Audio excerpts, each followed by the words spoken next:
On today's Mature Movers podcast, we will be talking to Nikki Spencer, founder of Haven't Stopped Dancing Yet, 70s and 80s soul, funk and disco nights for people who remember the tunes the first time round and still want to party. Before the birth of Haven't Stopped Dancing Yet, Nikki trained as a journalist and worked for the BBC and Channel 4. Nikki was a producer on shows like Big Breakfast and has performed on the Grand Terrace at St Pancras and Box Park, Wembley. Nikki is a mum of two, and during the lockdown period has been getting people moving and grooving online.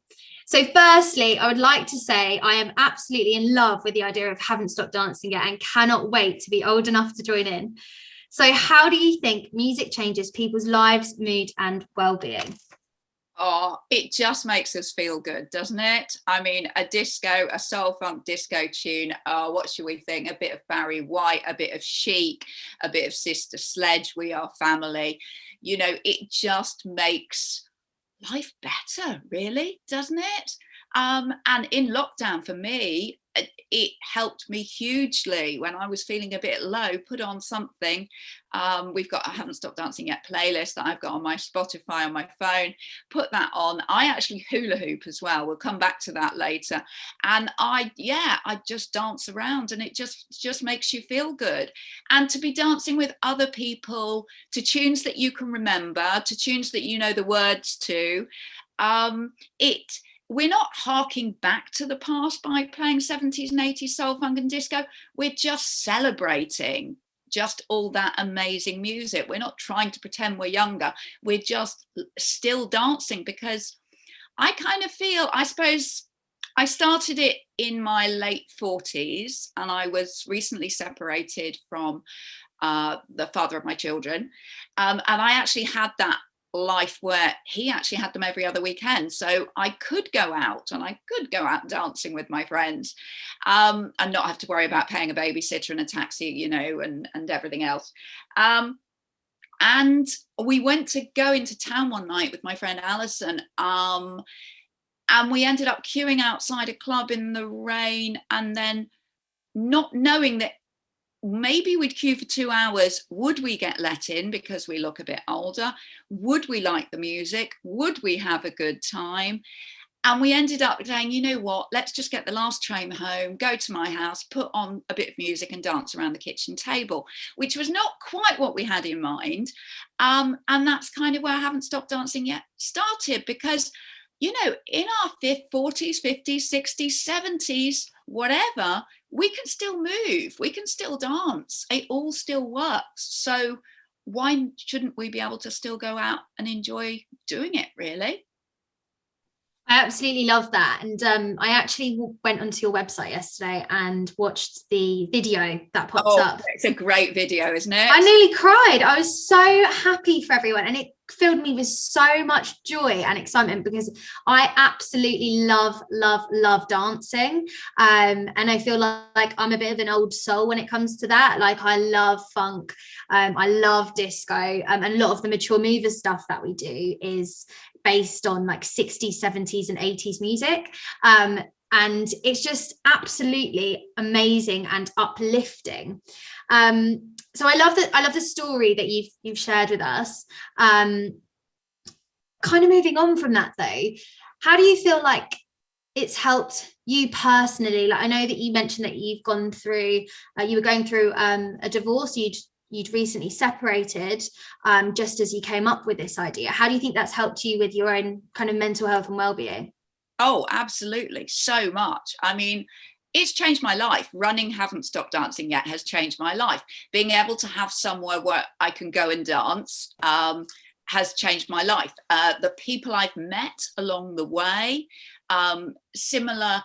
people have a similar mindset, who just go, hang on a minute, we can still do it. Why on earth shouldn't we still be doing it? So many fantastic women that I've come across. One of my dancers, is hilarious. She's a wonderful woman called Lady Boo. Her real name is Sarah, but she goes by the name of Lady Boo. And I knew her, I met her years and years ago at a theatre. She was a singer. And I think I shared on social media a while ago, we've got a new dancer. And she just went, oh, I didn't know you had dancers. I want to be one of your dancers. And I sort of thought, yes, that's a really, really good idea, because I'd got a number of dancers.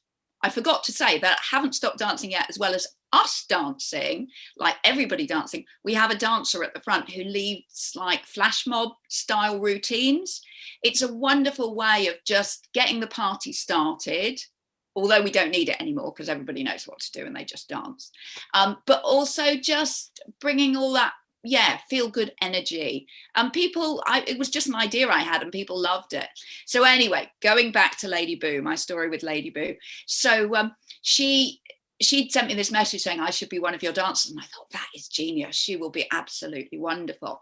And it's wonderful how she's, I would say, by being part of the team, it's increased her confidence as well and given her a big boost, because I just think having disco in your life, that's what it does. So for our DJs as well, they love being part of what we're doing. And I've met people all over who I've got sort of in my team now, and it just, it's a great, it's just so good for your mental health, dancing, but listening to music is so good for your mental health as well. Absolutely. What would you say is your favorite song? Oh my goodness. Chic Le Freak is one that I've absolutely always adored. I mean, obviously I have just turned 60, so I turned 60 in lockdown. So that wasn't quite the party I was planning, but I still had a virtual party. Chic Le Freak, I remember when I was growing up, I grew up on a farm in Devon. That is not very disco at all. And so I really couldn't wait to leave Devon and get somewhere with a bit more sparkle, really. But I was very lucky at my secondary school. We had a DJ who was a drama teacher, and he had a radio station, he had a show on the local radio station. And so he introduced us to a whole load of music that probably otherwise we wouldn't have got so much into. And I remember him playing Chic Le Freak as we were setting up for a school disco. And he was setting up, sound checking. I was head girl at school. I think I was involved in this event in some way, but everybody disappeared. He put this track on. I just danced around in the school hall on my own to this music and just went for it. Oh, love it. And quite often when we haven't stopped dancing yet, that's what I do when we're setting up and we're waiting before people come in. We have a good old boogie to get us all in the mood for it. Yeah, so that's one of my favorites, but I've got so many. Every time there's Cheryl Lynn, Got to Be Real. What else? My brain is going. I think I've got more brain fog since lockdown. It all on. But also I remember you said at the beginning that you don't know if you could come to Haven't Stopped Dancing Yet. What I love about Haven't Stopped Dancing Yet is I started it so it's like a safe, comfortable space where women and men in their 30s, 40s, 50s can come and party without feeling like they have to pretend to be young, without feeling that, just feeling like they're gate crashing a teenager's party. It's our event, but what's wonderful about it is that it has become very much a family event. So we will get somebody, we had a couple of years ago, somebody celebrating their 70th birthday, and they had all the generations. So they have their daughter who's like in her 40s, 50s, and then her kids who are like 18 and over who come, and they love this music as well. So you've got that intergenerational opportunity for young people to mix with older people and actually really connect on that deeper level. And I think that there aren't a lot of opportunities for people to do that, especially family members and friends. And I mean, I'm lucky enough to work with 60, 70, 80, 90-year-olds, and I get to learn through them. But none of my friends get to do that. None of my siblings get to experience those connections and really learn about age and aging, and kind of gain that wisdom from them. So I really love that. I think it's brilliant that you can do that, and I'm so happy that I am allowed to pop along, because I think there was some club called the Old Codgers or something, which was kind of a similar idea to Haven't Stopped Dancing Yet, but a bit grumpier. Whereas we're just like, whatever, is smile, happy, you know, us, everything about Haven't Stopped Dancing Yet is feel good, you know. But yeah, whatever age, as long as you're over 18, you can come. And so my daughter, we did a New Year's Eve a couple of years ago in South Croydon at Stanley Halls. And she came with one of her best friends. And it was New Year's Eve. They didn't really want to go to a club where everybody'd be crammed in. Maybe you'd bought a ticket and you're not even going to get in, which happens quite a lot because they oversell tickets. You're being charged a fortune for whatever you're going to drink. And she came with her friend and they just had an absolute ball. They loved it. So I think maybe abroad I think in the UK particularly, we're not very good at mixing the generations for when we go out. It's kind of fine for live music if you go for a gig, but even friends of mine in their 50s, they go to a gig and they feel as if they shouldn't be there. Yeah, absolutely. I completely understand that and relate to it. And so it's kind of, yeah. So what we say is yeah, it's totally cool for people to come, although it's aimed at, you know, people 30s, 40s, 50s, whatever.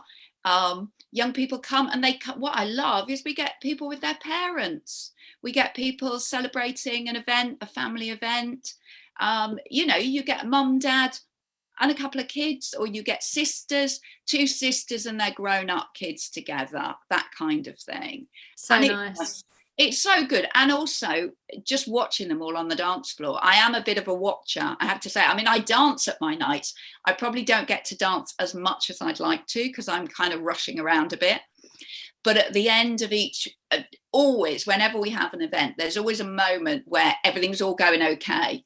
And I just go and stand at the back of the room and just watch people enjoying themselves and smiling and being so into it. And I tell you, there's no drug like it, really, watching other people doing something and being happy. And not to say, I don't stand there thinking, oh, I made this happen. But I do stand there thinking, we made this happen. You know, it's other people who've got a similar philosophy in life to me will come to Haven't Stopped Dancing Yet. People who go, no, I'm not going to be embarrassed about dancing. No, I don't care if my kids say that I shouldn't dance. I'm going to come and we're going to dance our socks off, you know? Yeah, love it. I absolutely love that. We're a very dancey family. And for my 18th birthday, we went to a salsa bar in central London. Mm-hmm. And you obviously have to be over 18 to go there. But my dad was there, my mum was there, my aunties were there, me and my sister were just about 18, 19, and then some of my friends. And it is one of the best birthdays I've ever had. And you kind of imagine, like, on your 18th birthday, you're going out with all your mates, your family aren't really invited. But to this day, just the enjoyment I had, and I'll never forget my mum dancing with some random stranger and her being like twirled around and her feeling completely embarrassed, but in a good way. And it was just so infectious. So I can totally relate to that feeling of watching the room and absorbing that energy and that laughter and that happiness. So what do you think about age discrimination when it comes to dancing? I know we've kind of touched on it already, but do you think is it quite big in the industry? Oh, it's hard to know, isn't it? Because I don't think we dare go sometimes. We don't actually even put ourselves in that situation. But I do remember a few years ago when we were doing a Haven't Stopped Dancing Yet event, and I always try and chat. What our events are different from a normal club is that we're there on the door to say hello and greet you. We're there waving goodbye, and at the end. It's almost like someone said, it's a bit like going to a wedding but not knowing the bride and groom and not really caring. You know, it is a bit of a haven't stopped dancing yet family. And that's the same whether it's a small event for 100 people or a big event for like 700 or whatever. It's still very much, people feel that they can chat to you and tell you their stories. And so these, I think it was a husband and wife came, and they said they'd gone to a club in the West End and they'd queued, and someone on the door went, you go that way, to, you know, to them, and some other people were going one way, they were going the other way. They were out on the street. They were back on the street. No one said anything to them.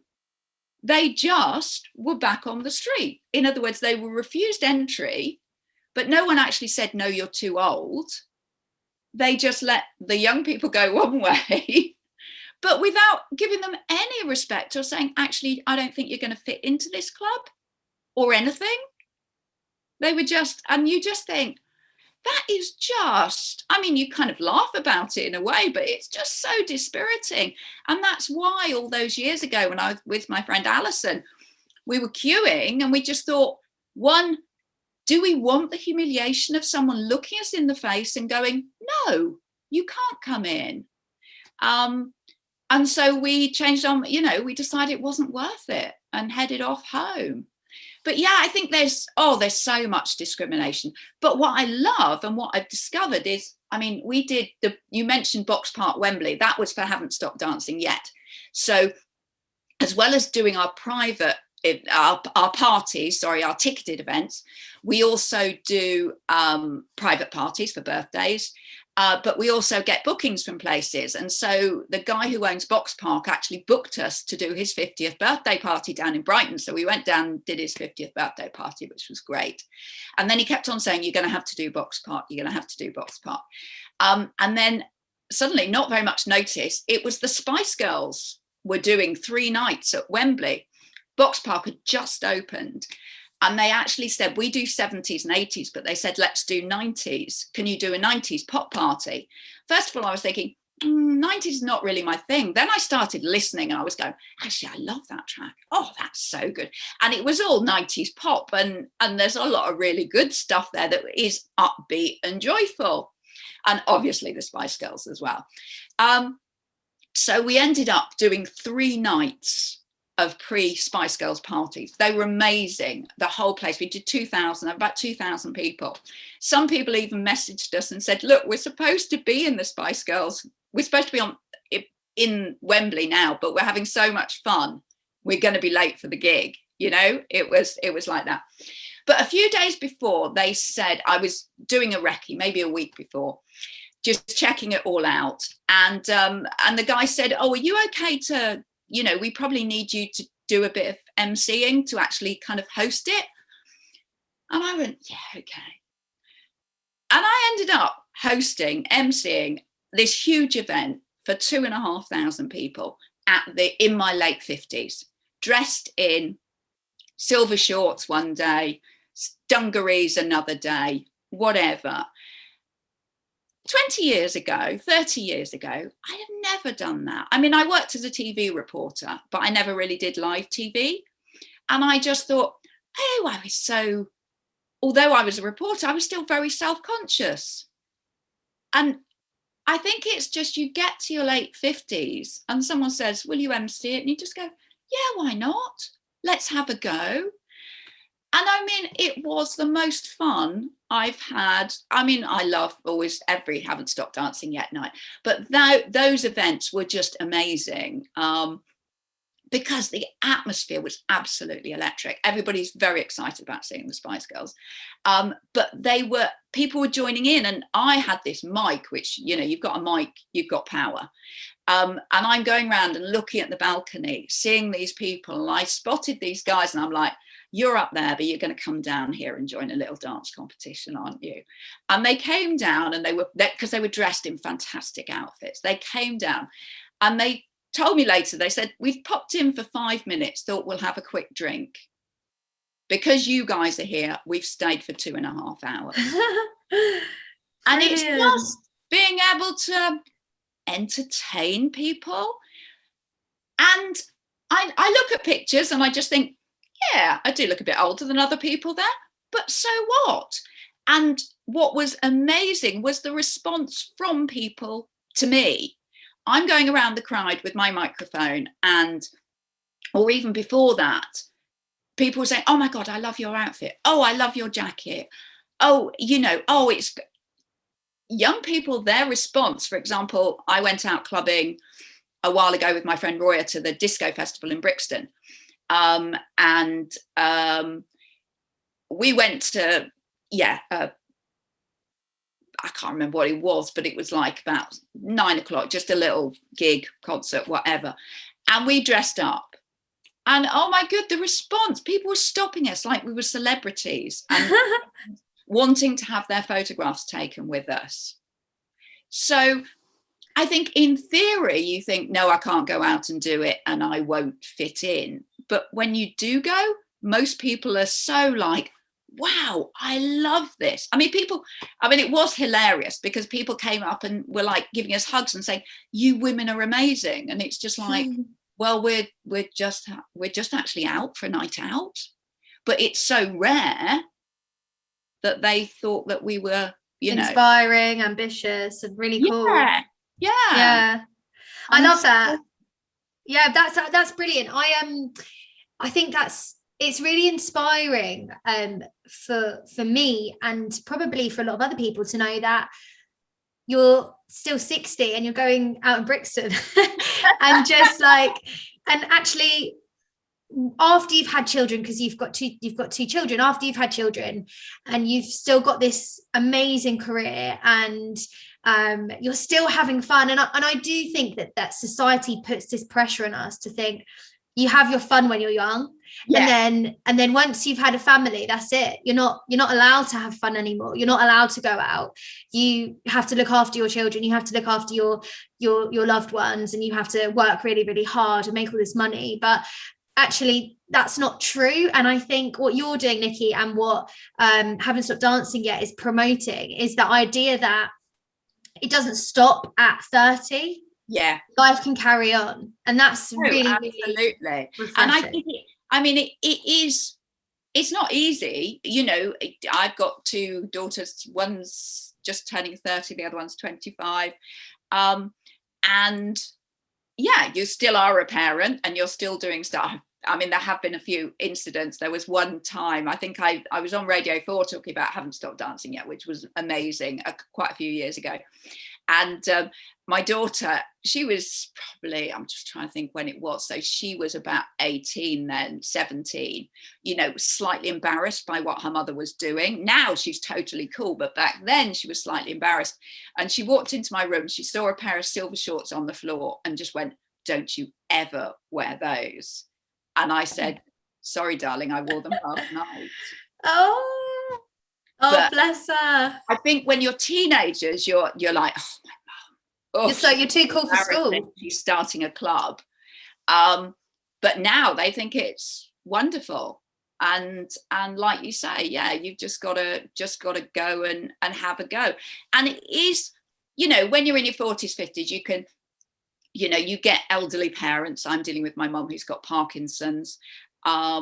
And my dad died a few years ago. Things can be really tough. And so to actually persuade people, when we first started Haven't Stopped Dancing Yet, was like, sounds like a great idea, but I don't know if people like, do I deserve it? Should I be going out? Can I treat myself to a night out? Can I treat myself to a night out? We've got a lot better at that, I have to say. I think people in their 50s, 40s and 50s particularly, are good at going, you know what, let's go. And if you look at festivals, a lot of the people going to festivals are people now 40s, 50s, 60s, who either are taking their kids with them or their kids are grown up and staying at home and they're going off to festivals. And I think there's a whole thing. We did a big survey a few years ago we were part of, which was, basically about the silver pound, about the generation that will be spending money. And we deserve to have decent entertainment. We deserve to have nights out. We deserve to have things, and we deserve not to feel uncomfortable. Absolutely. Absolutely. I do think maybe the 30 to 40 age bracket, though, do really fit into that. If we kind of box it, that idea that actually I don't deserve this, I can't. And I think women especially are very how do we put this? Reluctant, yeah, to say I'm going to spend money on myself, because I think a lot of the time it's I need to spend money on my children, or I need to spend money on my husband or my partner or whoever it is, and they don't put themselves first. And I think that can be really detrimental to somebody's physical, mental, and well-being, and their relationships that they have with everybody around them. So what do you think that the power of throwbacks and it re-experiencing that fun can be so transformative to people's personalities and their happiness? I think it can be. We're not going to recreate our 18, 19-year-old years, because it was painful, wasn't it, most of the time? I mean, I was 17, 18 and broke. Dressed right, have I done this right, have I whatever? So we're not trying to go back there. We don't want to pretend we're younger than we are. This is just our age. But it is, it's, I just think, I mean, I don't know if it's a thing about nostalgia, or is it just because 70s and 80s is so bloody good? You know, the music was so uplifting. And that beat just gets you moving, and it is the best. I mean, I love all eras of music, but I chose 70s and 80s because when you play it, you immediately just want to put your hands in the air and just dance around. It's the stuff that I will put on when I'm driving in my car. When I was on my own, I'd put on, a heart or whatever it might be, and dance around my kitchen. It's the music that drives us, I think, the whole time. Absolutely. I think that's really refreshing, and I do think there is something in what you're saying when it comes to the music then makes you want to dance. Like I recognize that the music now is different, and the beats are different, and the way it makes you move is also different. But I feel like whenever I listen, because I listen to 70s, 80s music quite a lot, I'd say probably every day at least, just because of what Mature Movers does, where we provide like dance classes. So I'm making playlists for people and things like that. And there's nothing like listening to like Jackson 5 or somebody else. Nobody out now that I can think of makes my hips want to move. Like, yeah, you can do a little bit of a sidestep, but there's nothing like a 70s banger. It's the music, our only chance to dance a lot of the time. And I'm going to a wedding this weekend, so I don't know whether I get a chance to dance or not. But often the only chance you got to dance was at a wedding or somebody's 40th or 50th or whatever it was. But if you got it right with the music, then it is just such an amazing experience, isn't it? But those tracks are, I mean, Nile Rodgers, as far as I'm concerned, Nile Rodgers is God. So obviously he's still touring with CHIC, and I've seen them three times, I think. Absolutely love it. But what was so great was that he produced so many other people. So, did tracks for Madonna, did tracks for all sorts of people, and is still doing tracks for people. So quite often I'll listen to something and I think, oh, that's brilliant, actually. But Nile Rodgers has still done it, someone who was back in the day and is still around, so it's those legends. Timeless. Yeah. Timeless and keep it going. Brilliant. So for my last question, do all of your DJs use vinyl? Oh, yes. So we do, but sometimes the thing about vinyl is you can't. So for example, we did a festival this weekend and we used CDJs. So we try and use vinyl when we can, but there are times that it gets more difficult. Oh my goodness, if you start to talk, I mean, the things we've had to do, we do a lot of venues, different venues. So when we started in a ballroom in Greenwich at the Trafalgar Tavern. That's our first night. There is no stage, there is a wooden floor. Every so often you get a vinyl bounce. So, but people are used to that. We've done vinyl on a boat. That was hilarious. We had to put a record sleeve at the side to stop the wind blowing the needle across, and actually had to put a coin on the arm to stop the record bouncing. But yes, we do play vinyl when we can. But obviously, if we're doing a party where people are going to make requests, it's a lot easier on CDs. What we don't do is just sit there with a laptop playing a Spotify playlist that sometimes you do get various nights or whatever. Yeah. And also what I love is, I mean, there was a certain celebrity who was DJing at a friend's party. And I was like, and he kept on not playing the full track. I want to hear the full track, and I go to something and they're playing a bit of it and then they'll mix into something else and then mixing, and I'm like, no, just play the full track. The full track was perfect. So I want to hear it from all those intros, like Car Wash. The intro for Car Wash is 30 seconds of just, and you can talk over it and you can just get into it, and then it goes into it, and then you don't want to just hear a bit of it, you want to hear the whole thing. They were made to be played absolutely in their entirety, most of the time on vinyl. Yeah, well, you make me want to dance right now. So thank you so much, Nikki, for joining us today. When is your next event? So we've got, I mean, I'm not sure when this is going out, so we've got some events. We just started doing events again, open air, so we've been doing festivals.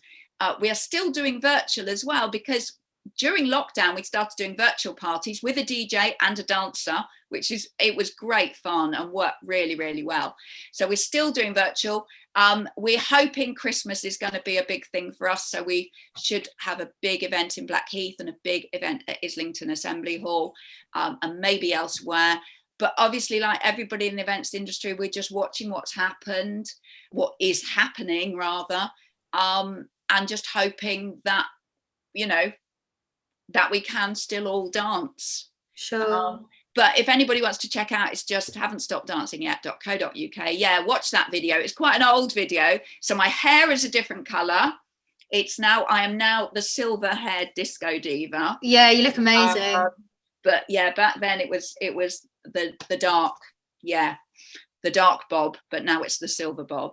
Well, you're completely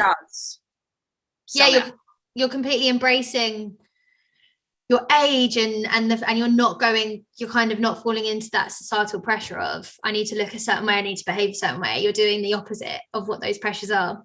I'm trying to do that. I'll just tell you very quickly. So I decided that I wanted to go grey before I was 60. I had to have my hair grey. This is all natural. Obviously, if anybody's seeing it on video, otherwise it's a silver bob. It's basically a silver bob. And I kind of just thought, I was dyeing my hair and it was getting darker and darker. If you've got naturally dark hair, which I have, it just gets darker and darker, and it was kind of washing me out, and I was looking probably, it just wasn't working for me. And so I was determined that I would have a silver bob for my 60th, when I was going to have a big real life party, but everybody still got to see it at my virtual party. But I think other people, some people I know haven't gone grey, but I went grey, and I just, I'm so happy I did it. Yeah, so we I'm going quite grey already, but my dad was half grey at 19, so it's genetics, and I'm fully aware that I'm probably going to be pretty grey in the next 10 years. So before I'm 35, I'll be quite grey, and I actually would like to go fully grey, so I don't dye my greys. I've got a little bit of balayage, but no, I don't. I tell my hairdresser purposely, don't touch my greys. But we actually had a podcast where we spoke to a silver model in series 1, and where we discussed. Was that Rachel? No, not Rachel. No, she's called Deborah Darling, and she turned 60 and she's completely embracing that pro-aging silver life. So I think it's a growing space to be in, and I love the idea of going against kind of the norms. And I do have those discussions with people, and they say, oh, you need to dye your hair, I can see all the grays. And I'm like, I'm actually not going to do that, but it's fun that you think that. I've got a friend of mine, she's got a young child she's a mum, she's in her 30s, she's got long grey hair, and she went grey before I did, and she's just gone grey and just let it go naturally. And she's got, she's carrying around a baby a couple of years old, and she looks absolutely amazing. Gotta work it. Yeah, you've got to rock it, you've got to go. And also I have to say, grey goes really well with gold and silver and sparkles. Yeah, absolutely. At the moment, I don't know if you can see my lots of sparkles, love it. Woo! It says director of disco. A friend of mine made me this jacket, and I think once you go grey, you can play around with bright colours a bit more, so there is that. Love it. Well, thank you so much, Nikki, and all the best with your upcoming events. If you do want to check them out, please go and check Nikki's website, which you can just Google Haven't Stopped Dancing Yet. It's super easy to find, and go and check out that video. It does really make you want to dance. Oh yeah, absolutely. Thank you, it's been lovely, it's been a pleasure.